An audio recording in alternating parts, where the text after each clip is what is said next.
but we can go from this. So, thanks everyone. Hi, John here. Be the moderator for today. So please, as we get started into the session later on, if you have any question and answers, please add them into the Q&A component, which will enable, and I'll, when needed, interrupt Darshil and Josh as we go through. Quick intro to me: I'm a two-time Marketo champion. Also done quite a few Adobe certifications, one of them being the Marketo Architect. Working at Accenture, and, yeah, been working in the space for I think nearly 12 years now. Darshil, maybe you can give a quick intro yourself. Yeah. Thank you so much, John. Hi, everyone. This is Darshil. I work as a senior consultant at Deloitte. I started off my career with Marketo, and it's been good 5 years. And super passionate about Marketo, marketing automation in general.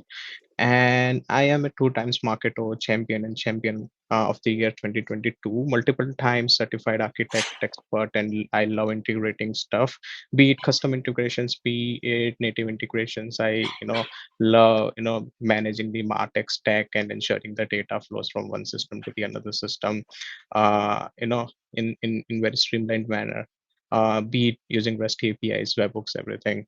So yeah, thank you so much for taking out time to join us in our session, and I hope you'll find the session insightful. Thank you. Over to you, Josh.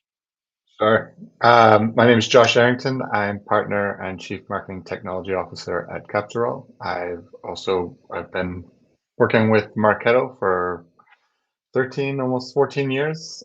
So close to the beginning. Similar to Darshil, I love kind of the outside of the box integrations and solutions. So I work mostly on the technical side with the webhooks, APIs, and more recently self-service flow steps. I'm excited to be here.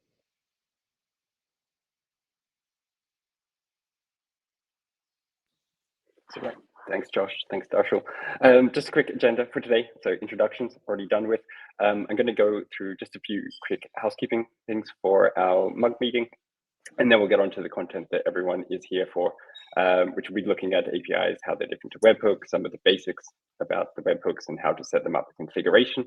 Authentication is also an important topic when we talk webhooks, how we get that access.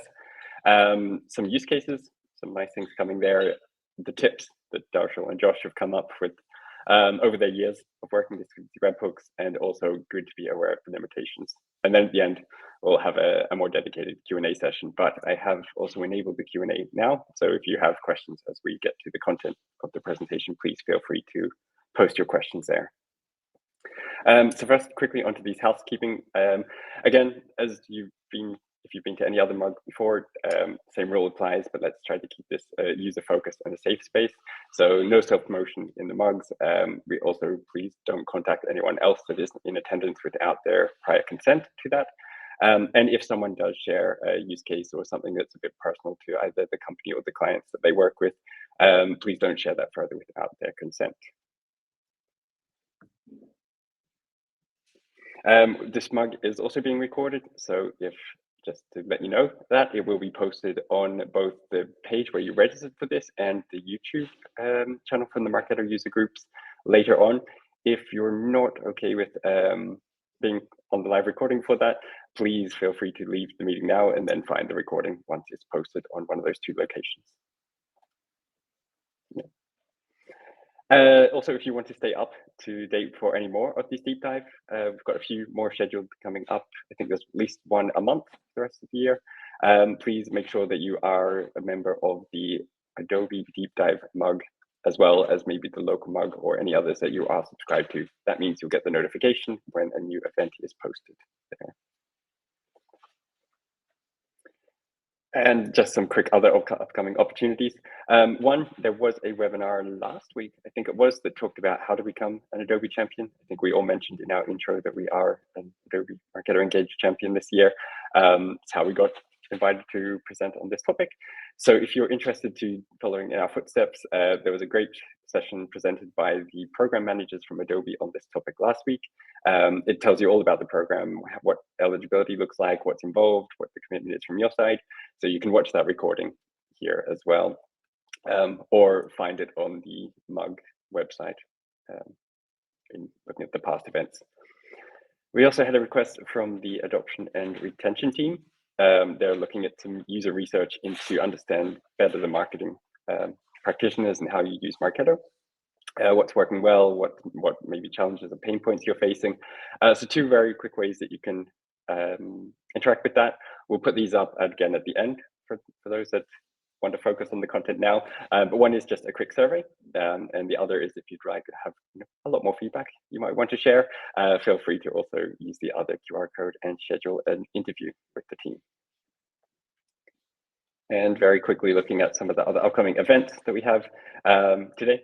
The one top of the list is the one we're at now, but there are a few more North America-based events happening. Mostly consider that for a time zone point of view, because I think majority of them are virtual events, and you are welcome to attend any event that you are interested in. And we also have a few upcoming in outside of North America as well, including, I see Zoe joined here, also launching the first ever Irish mug. It's going to happen as well in May. So that's quite exciting. We're growing more. And another exciting one for London, which will be hybrid. So you can join in, but it's going to be a special one with a masterclass. So Josh will be there, I'll be there. There'll be, I think, 4 or 5 other champions as well, presenting some nice topics. It's going to be a longer session. So looking forward to that one. But now for what we're all here for the deep dive session, I'll hand over to Darshil and to Josh, and we'll start talking about how to use webhooks for data transfer, context of Marketo. Yeah. Thank you so much, John. And yeah, thank you so much again for joining in. We'll be covering, this topic in pretty depth. We'll be, exploring all about webhooks, and why not, when we are starting about webhooks, of course, we'll be starting from the basics. We'll understand the use cases, and then we'll also, have some of the pro tips and workarounds and some of the technical limitations as we saw in the agenda. But why not start with the one of the questions that I get most asked from the users, that what's the difference between webhooks and API. So let's probably start debunking that myth. So basically webhooks are like they are an entity, or they allow you to communicate or make requests from Marketo engage to an external service. And when we compare it to an API call, it like API call is something that makes a it makes a request to Marketo. So the direction of the call or the request that is made is kind of an important. So webhook, as you can see on the screen, it's something that is server initiated. So a server, or the in this case Marketo, it is something that is initiating the call to an external service, whereas an API call, you see on the screen, it is something that it is initiated from the client's end, and it is made to the server. And there are different use cases for each of them, webhook versus API call. But at any point in time, when you differentiate between a webhook call and API call, you can just imagine and identify the point in direction, the direction in which the data is flowing, and the way that you are calling, making the call. If it's originating from the server, or a system, a Marketo engage system, then it's a webhook call. Or if it's something that is originating from the client end and it is going to the server, it's an API call kind of thing. So webhook allows you to integrate your services basically. So if you want to pass any outbound data from Marketo to any of your services, you would use an webhook call. And webhook in it, you will define an API point, like an endpoint, and all of the other parameters in your webhook call. But the call that you make to that particular service would be via a webhook. So I'm yeah, sorry, of I course, don't want to interrupt, Yeah. but can you guys go into presentation mode? Yeah. Is that it's kind of small and it's Yeah. hard to read. can Thank you you. see it now? I think if you Yeah. No. Oh, Okay. I see, but it's like half slideshow of and the screen is going to the PowerPoint, the menu and things like that. So if you just enlarge, like go into presentation mode, it would be Yeah, I can, appreciated. if you want Thank to you. stop Sorry sharing, about that. I'll try to present from mine. Yeah, I'll That stop works. sharing my screen.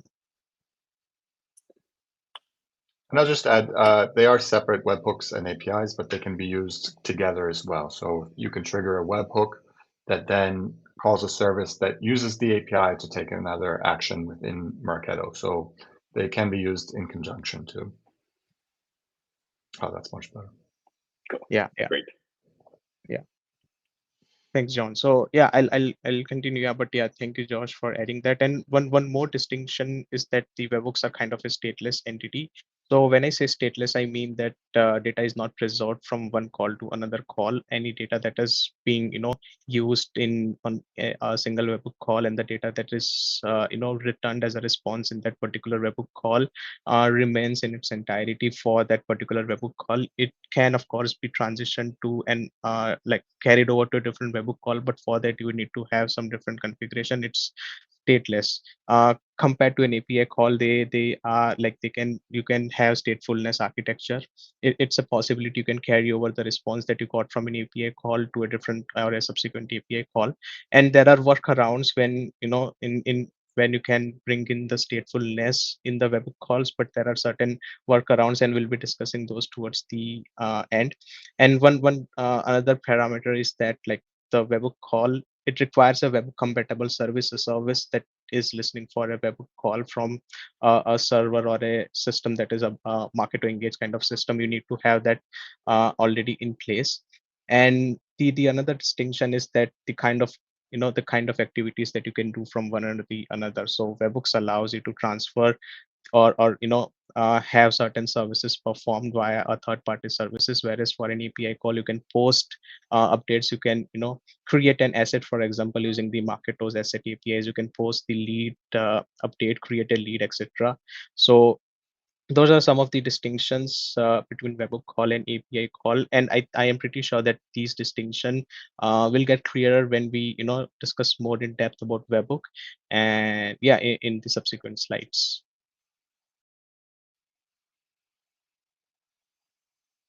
Yeah, so let's start with some of the very basic slides, like what is webhook.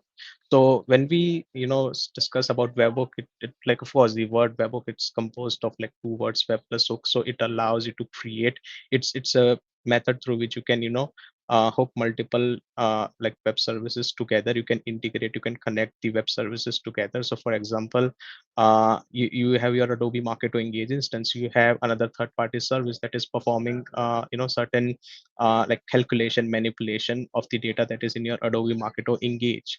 So if you want that service to, like, if you want to integrate these two platforms, you would make an webhook call, an outbound webhook call from Marketo. So that's what the basic idea about webhook is. So the core requirement of a webhook is that the service must be a web compatible. Since it's a web-based service, it should be on the HTTP or HTTPS protocol. And of course, as I said, it allows you to integrate your Adobe Marketo Engage, and as a matter of fact, any other platform with your like third party external services. It opens up wide array of possibilities, for example, data transformation or cross application communication, and even advanced calculations which are not possible natively within Marketo Engage. For example, up till like recently you were not able to like add scores, like you can do so by webhook. And there are certain services, webhook services and platforms that allow you to quickly create, like using the basic JavaScript based code. You can use that in webhook and perform those external services using using those webhook calls. And any other sophisticated data processing that is needed by your use cases that you're not able to do natively within Marketo, you can do so by like facilitate those via the third party services, and you can call those third party web services in the webhook call in your Marketo Engage.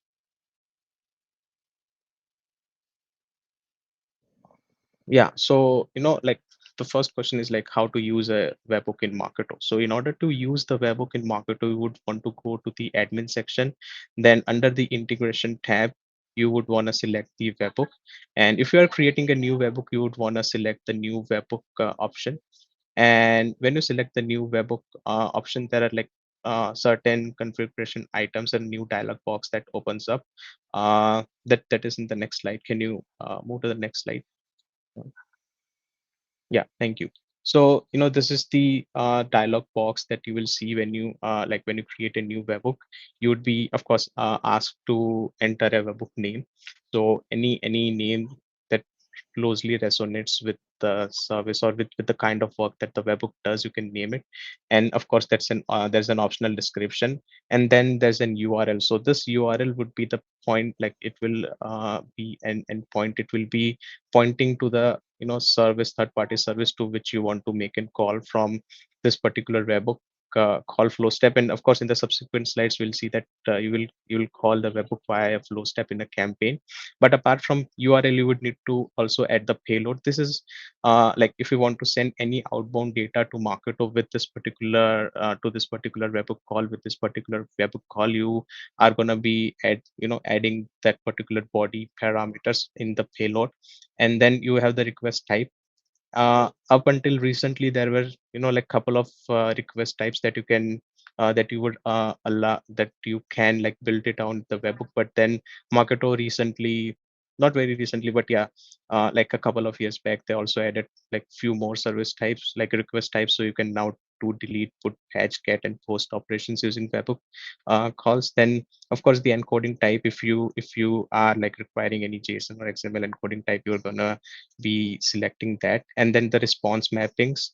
So these are the things that we'll see a little bit in detail in the later slides. But a webhook call, when you make a call, an outbound call from Marketo, that service at some point in time will return certain response parameters. And if you want, you can map those, or use those data that is returned by the service, map those to a like fields on the person record, and those data get saved on the person record. So you can do that in the response mapping. And there are also other optional custom headers that you can configure with the web.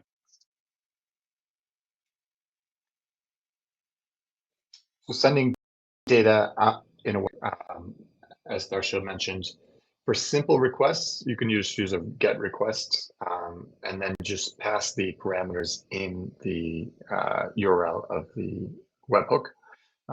In this case, you can use hard-coded values, or you can use tokens.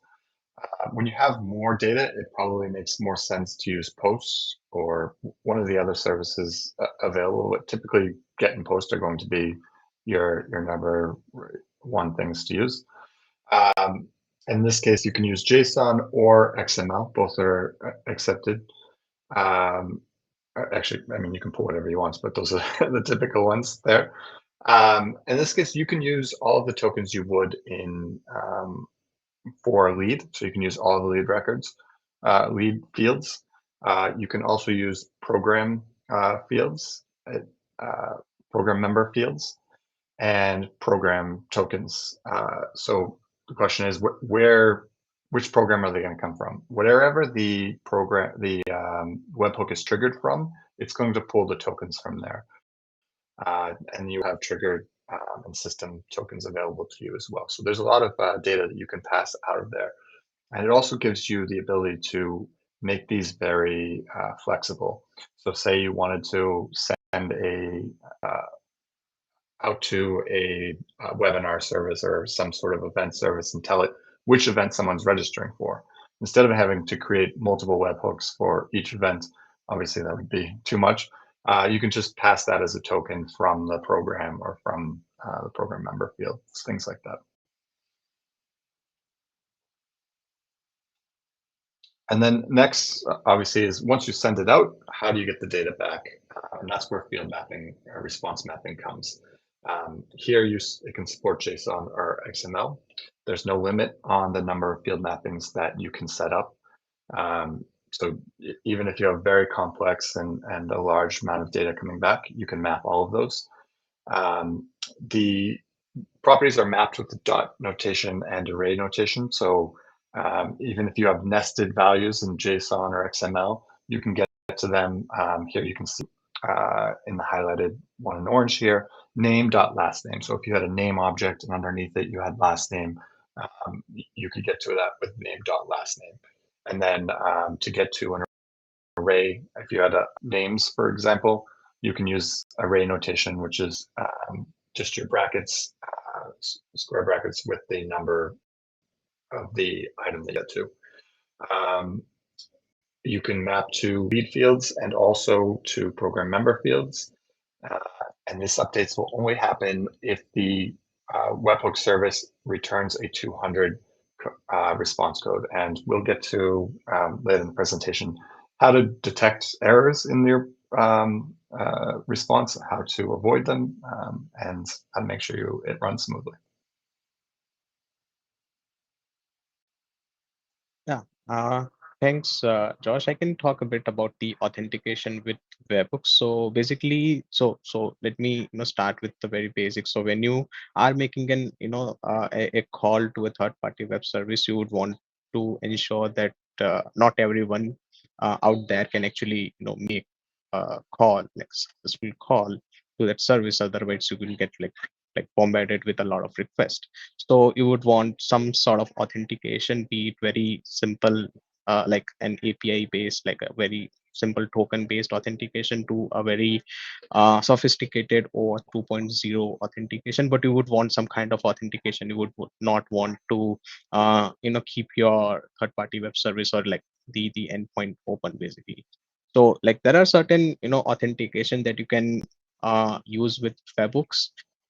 The first one is the API based authentication. So this is one of the pretty, like one of the basic authentication, where you have a static kind of an API based key that you add it to your webhook calls, and this key is used for authenticating your calls to the third party web service. You would like hard code, like a lot of times you would like hard code this in Marketo, but since this, like these are like, unlike the access token that are like short lived in the OAuth 2.0 authentication, these are not like dynamic, and at the same point this is convenient, but they themselves can be vulnerable if compromised.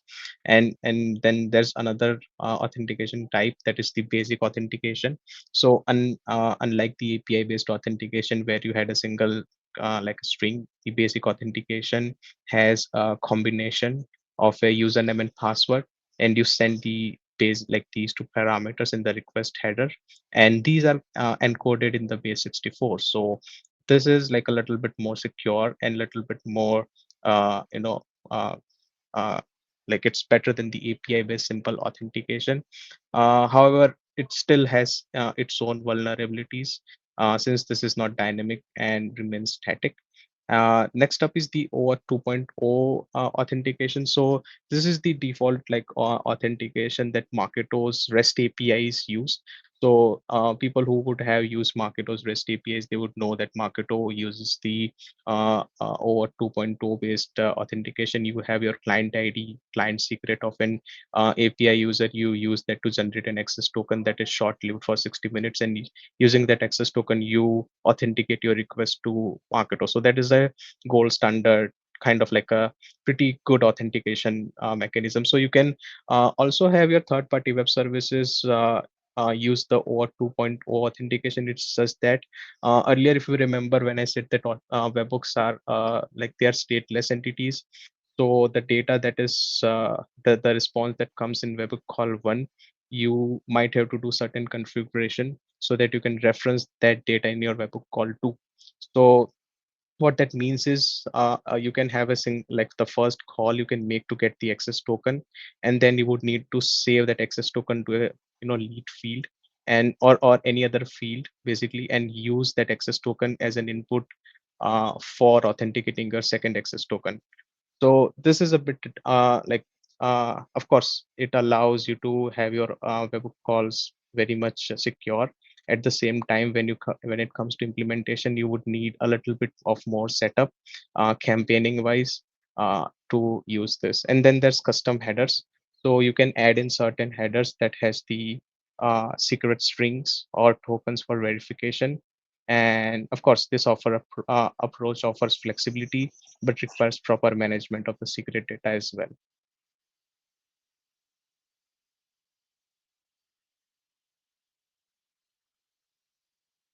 Yeah. So let's talk about how you can use webhook in a Marketo smart campaign. So you can only use webhook like webhooks, call your webhooks from a trigger campaigns flow.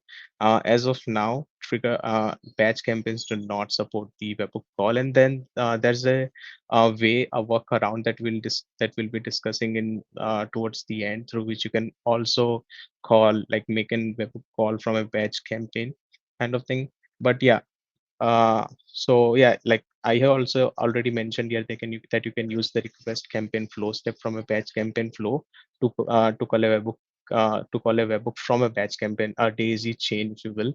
But in our later slides, we also have, like, showed this with a snapshot.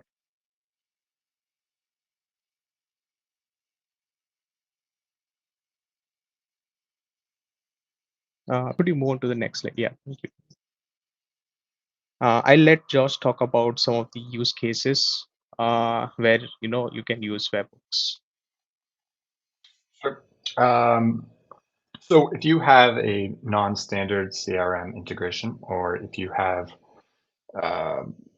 multiple CRMs, you can only connect natively one CRM, Salesforce or Dynamics. So if you have something like that, it's a very good tool for webhooks when something changes in Marketo to reach out to the CRM. So you can create a webhook that goes to your service with pass all of the relevant lead data, any data that you want to sync from the lead record to that service.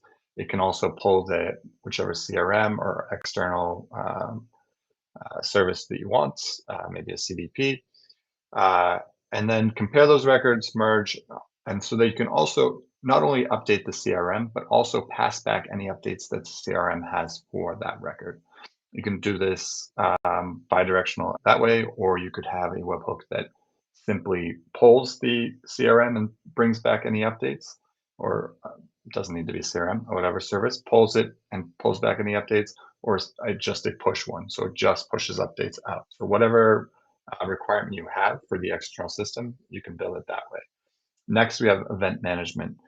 If you need to register people in a third-party service, you can send out that they've registered through your Marketo form or through your Marketo program, send out that registration has happened. Or vice versa, if you need to check within a third-party system if that person attended an event, you can reach out and pull that event in. E-commerce, if you have an external e-commerce system, you need to pull in whatever products someone is interested in or has bought in the past, you can do that as a pull. Or if you need to push, maybe you need to push I think your sales would happen in the e-commerce system, but occasionally there's things where someone has shown an interest or something like that, or initiated a refund or something where you could push it out to your e-commerce system. And then cloud storage, if you have data that you don't want to keep in Marketo or you want replicated or anything like that, in this cloud storage system, same thing. You could set up a webhook where you set up that payload where you have all the data that you need to store in your cloud storage, and go ahead and push it out through a webhook through that efficiently. One question we get is, as Darshil mentioned, that these APIs and webhooks are separate. Sometimes I get the question, well, if we get data back from the webhook, does that count as an API call? We only have so many API calls. No, none of it counts as an API call unless you use the actual API.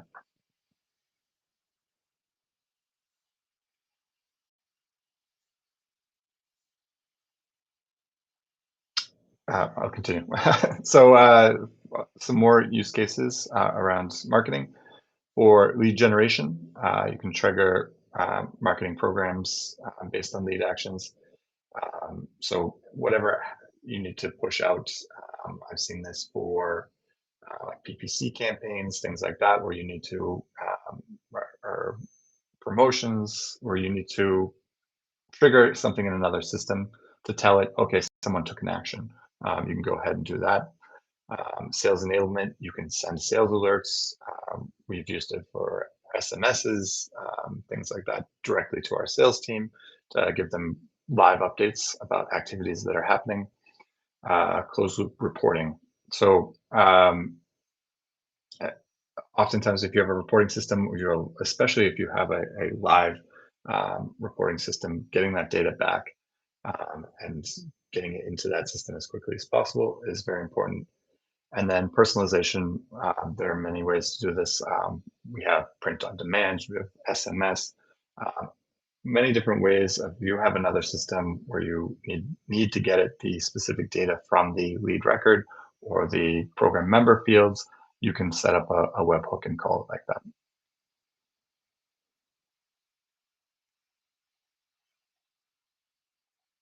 Yeah, thanks, Josh, for covering the use cases. Now we have, like a bunch of pro tips and some of the workarounds, and as well as some of the technical limitation of the webhooks that we will try to cover. So the first, pro tip that I personally have encountered while my usage of webhooks.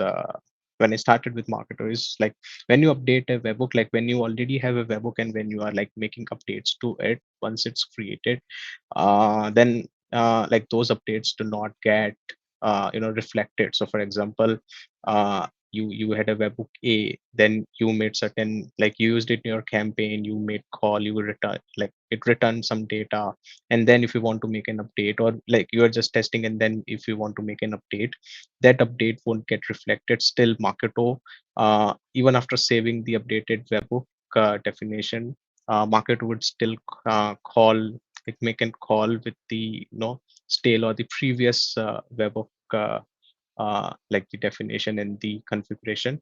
So the like I here talk to PMs, and the one reason that I got from them is that Marketo caches the webhook definition. So it usually takes some time for webhook, like webhooks definition, that for that cache to clear out. But there are certain like I have seen use cases where that cache didn't get cleared even after like 2 or 3 days. I even if I call the updated, like the webhook call, I Marketo is making the same like with the stale webhook definition call. So usually what I recommend and what I do is like instead of making an update to the existing webhook, I clone it and update it, and then use it in my campaign. That way it allows me to also like do some version control, because this webhooks, they can get pretty complicated like with certain payloads. And of course, if you are using some of the webhook calls where you are using JavaScript as a language, like to execute certain commands in the payload, then you can also do version controlling, and allows you to roll back or refer to an earlier version of the webhook pretty easily.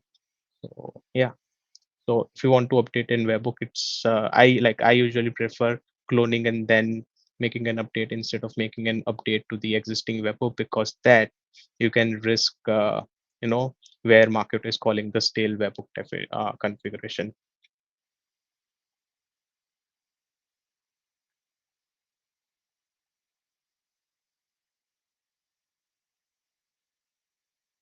Yeah, so this is something that we covered earlier, like we touched upon when we are discussing about calling webhook from the campaign. So natively, Market only supports calling uh, webhooks from the trigger campaign. But if you want to make a call from the batch campaign, you can do so by having a request campaign flow step in your batch campaign, and then having a requestable campaign. That is a campaign with campaign is requested trigger in its smart list. And of course, you can have certain filters if you want in that campaign smart list, and in the that campaign's flow, you can make a call to the webhook. So technically we are calling a webhook from a trigger campaign. It's just that that campaign is being requested from a batch campaign. So it's a daisy chain kind of mechanism that you see there. But natively, if you call a webhook from a batch campaign, you will get an 1000 response code back, and that webhook call won't be successful. No, I guess in this case, Darshil, the intention is that you may overload the webhook Yep. where it's Yeah, going, yeah, that right? is. So it's Yep. it's not something you'd want to do for big bulk of audiences. You want to understand your destination Yes. first and what it can handle before you take this approach. Yep. Definitely. I see a question in the Q&A that says, how can we replace webhooks with self-service flow steps, as webhooks have some limitations? This would be where you would do that, because self-service flow steps send the requests in batches of up to 1,000. So, and it's asynchronous, so it doesn't have a timeout limit. But this would be a specific area. Like if you're already doing this and you have access to a dev team or a tool where you can build self-service flow steps, I would push you in that direction. But it is possible if you are careful to do it this way.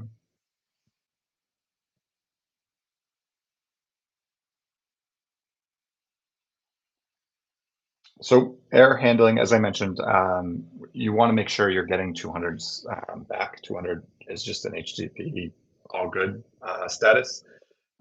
So what you can do is there is a filter once you start using the webhooks. There's also a filter and a trigger. Here you can use a trigger. Webhook is called, and here you get the response is, which you get the response, and if there's an error, the error type. And here you can just filter out, see the errors you're getting. If you're getting an error, maybe you want to trigger an alert to you, or you want to trigger something to run again.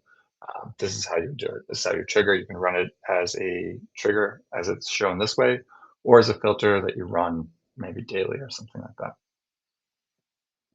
I also want to add one thing here. So, in one of our earlier slides where I discussed the authentication methods, I briefly touched about the OAuth 2.0 authentication method, where like you would want to make a configuration where you want to preserve the state, basically get the access token from the call one, webhook call one, and use it in the second webhook call. So this is something that you can use, like in a particular trigger. You can say like webhook is called, like the first webhook is called, and you get a 200 OK response. And then in this particular campaign's flow, you can make a outbound call to a like your subsequent webhook call. And since this particular trigger will only fire when the first webhook is successfully called and you already have the access token written, like like written from the system, and then you can use that access token and make the authenticated request to the uh, you know uh, like the same service using like the access token basically. So yeah, that's how basically you can introduce or bring about the statefulness in the state, like using the statelessness nature of the webhooks. But yeah.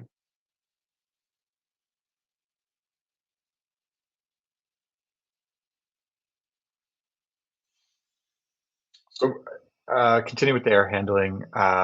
Handling predictable errors, set up decisions and flow steps to handle the predictable errors, as I mentioned, and exceptions. You can use parameters to identify specific error messages if you want to take specific actions, depending on what kind of error you receive, maybe once an alert, but once a retry. You can go ahead and set them up that way. Automate error recovery. Sometimes you're able to, depending on the external service you're using and you're integrating with, some errors can automatically be recovered from. So if it's throttled or something because you're sending too many requests, if you did it in a batch campaign. So it's possible to just schedule a retry. So schedule a wait step or wait till later and schedule those again. And then, as I mentioned, set up alerts for unexpected errors. Anything that you can't retry or fix, then set an alert. So you as the admin or whoever is responsible for that gets the alert and knows, hey, something's up. So you can go in there and figure it out and make it work. And then an investigation list. As part of the error handling mechanism, you want to include the people who are responsible, designated an investigation list. And that will be, who's responsible for specific actions, for specific items, so they can go in there and take care of those items. And clearly mapping out all of your webhooks and backend services helps you do that.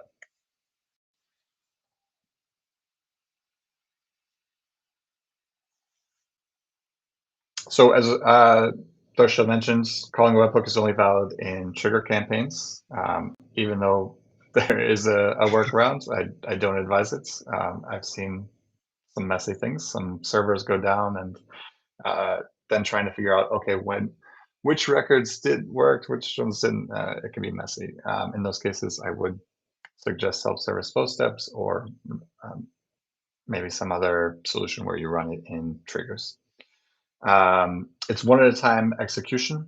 So webhooks are always called one at a time, and they have a 30-second limit. So if your server doesn't respond in 30 seconds, if you can't do the action that quickly, you're going to get a timeout or you're going to lose data.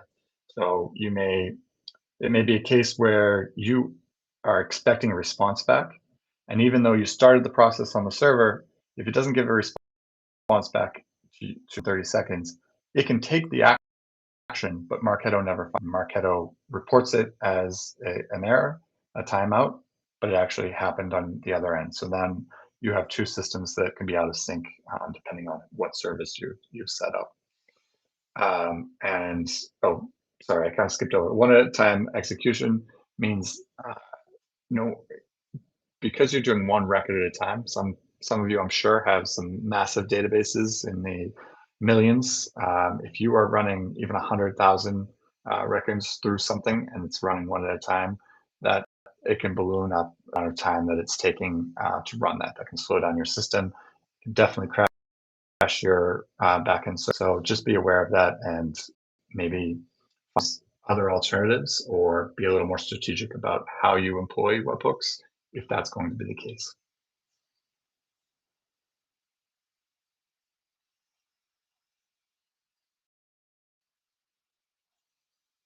Fun. The Q&A. Great.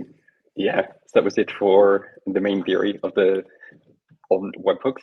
I put a question in just the normal chat that if anyone has use cases that they're using webhooks, I think it'd be interesting to hear how the community is doing it. But looking at the Q&A, there was one question which Josh, you already touched on about self-service flow steps compared to webhooks. I don't know if you have any more points you want to cover on that. I would say, or helping decide when to use which is the right approach. In most cases, webhooks, what they're going to give you is simplicity. You can connect to something like Zapier, to Microsoft Power Automate, to Make.com, or I think Workato. So it can be quickly set up. You don't need a backend server really. You just need, it can be really quickly set up.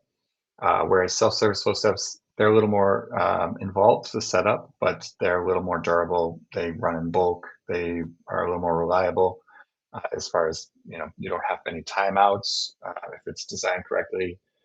So I have an article in the community which goes through all of the limitations and where self-service flow steps would be your best option. But in general, where I would choose webhooks is simplicity. If I have something where I know I can just make one call and be done, my server is not going to take a long time to respond. I don't need a response back. These are where I would use webhooks. And if you have access to a developer, you can use the template that Adobe has put out for Adobe I/O. You can build it on any cloud service. I recommend using like a serverless architecture. So like Microsoft Azure Functions, Adobe I/O, something like that. The one kind of codeless platform that I know has a specific self-service flow step option is Workato. There may be others, but that's the only one that I'm aware of. Well, I think that maybe goes on to the next question, which was from April, about what would be a use case where you wouldn't be able to use a webhook, but would it be preferred to use a middleware like Zapier or Workato? I think that touches on maybe Darshil's first slide where we talked about webhook versus API. What's the difference? So just to clarify, Zapier or Workato could be used with a webhook. That could be the service that you're calling. But to kind of put it in the self-service, when you couldn't use a webhook, if the response is going to take, Darshil, feel free to, if the response is going to take more than 30 seconds, absolutely not. So if you need to call like OpenAI or an AI service and get a response back, it's probably going to take more than 30 seconds. We're not going to get in time. or if you need to do things in bulk where you have hundreds of thousands of records that need to be processed. Those are the two that I see most often are just too much for webhooks.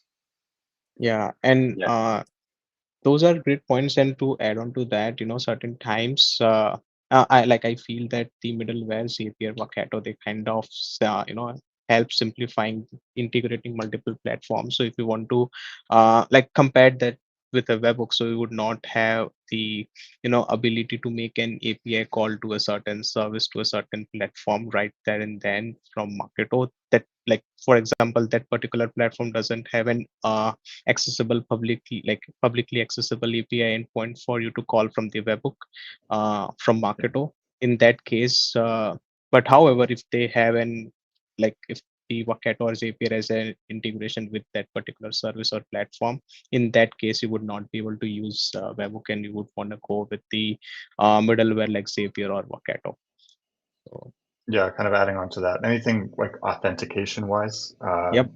Darshil, you gave an example of how to use OAuth, but a lot of cases you wouldn't want to put your keys Yeah, in there. in It's a Marketo. little cumbersome to build.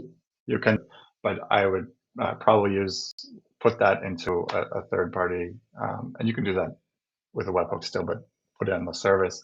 Or if you need to tunnel into something like a VPN or something into a service where you can't authenticate directly through a hook, exactly. Mhm. Yeah. Yep. I think it was, I remember a lot of people talking about it a while ago, and I was always jealous that they were using webhooks for the companies that use Slack as well. So you'd get an alert anytime there was a certain failure, or maybe there was a lead that came in with data that didn't fit the expected values for maybe a country code or something. I found a way, just doing some Googling, because we have Teams for everything, Microsoft Teams. So I've created a webhook that will send me a Teams alert to a channel every time that there is a failure on a different webhook that I have. So I have webhooks triggering off webhook failures for certain things. So it seems to work quite well. I had it previously set to an alert, and then it was just my inbox that got flooded, or it was all on me to maintain. So that was a way that I made it share the responsibility across the team that way. That's great.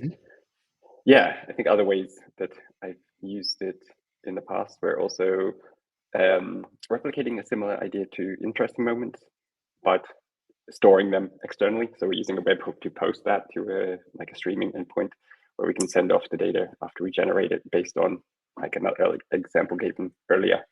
If there was an event attendance or some form fill content download, also making that then available to CRM. So there's a bit more of that marketing history available. And something I've been looking at lately is the idea of not having everything in Marketo. And in cases where we have multiple systems of record, calling a particular value like account manager at that time that may be in a commerce or a master data tool or in CRM or those types of things, and calling real time depending on what value we need, rather than maintaining both into Marketo. Yeah. Mhm. We have, I think that. Yeah, sorry, Josh. I think that comes to the end of the questions that we had in the Q&A. Mhm. Yep. I do not see any. people are quiet today. Yeah, so that is great. Oh, And- no, here we go. 2 questions coming in from Mike. So let's just have a quick look. The first one he says is, when you use a webhook to enrich a new person record, such as pulling info from Zoom info, if people are added to the database in bulk from an imported list, so to say over 1,000 people, for example, what are the best ways to throttle the calls so that you don't overload on the Zoom info end? Ooh, that's a good question.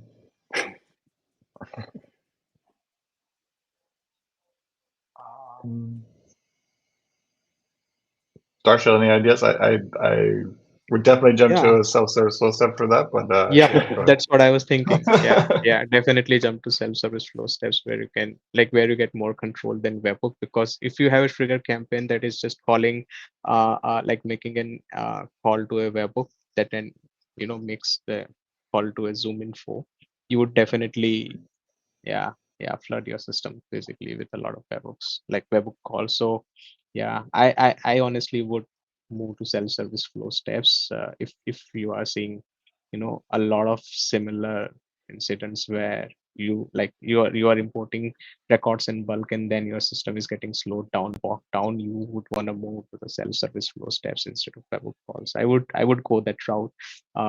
Yeah, instead of optimizing that particular trigger campaign for 1,000 or 2,000 or even 5,000 record imports, I would probably go to the self-service flow steps where my system would be at a better point and be able to handle larger list imports with ease. That's the point where I would go. And I guess you could do like first of all, you could do the error handling Yeah. where you kind of add people to a wait step where they get retried, things like Mhm. that. You could do the random sample and just whittle it Yes. down until it was a smaller number and then process them all. It would be complex. I think, Yeah, both steps would be I was thinking random sample too, and it would be Yeah. good for maybe one time when you have 1,000 records and you break into Yeah. 300. But then if the next time it's 10,000, then you have groups of 3,000. Right. So it's not a super scalable. Right. Yes. Yeah. Did you have a second question, Mike?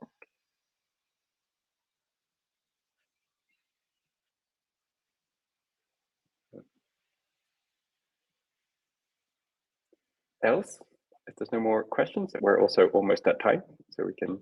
That's good, great.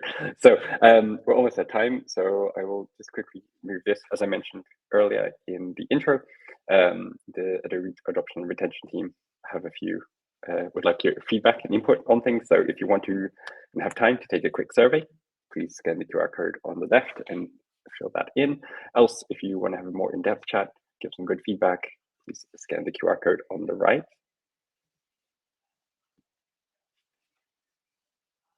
And apart from that, we are done for the day. Lots of nice compliments coming in. So thanks Thank to you Josh so and much. Darshil for sharing all Yeah. your knowledge.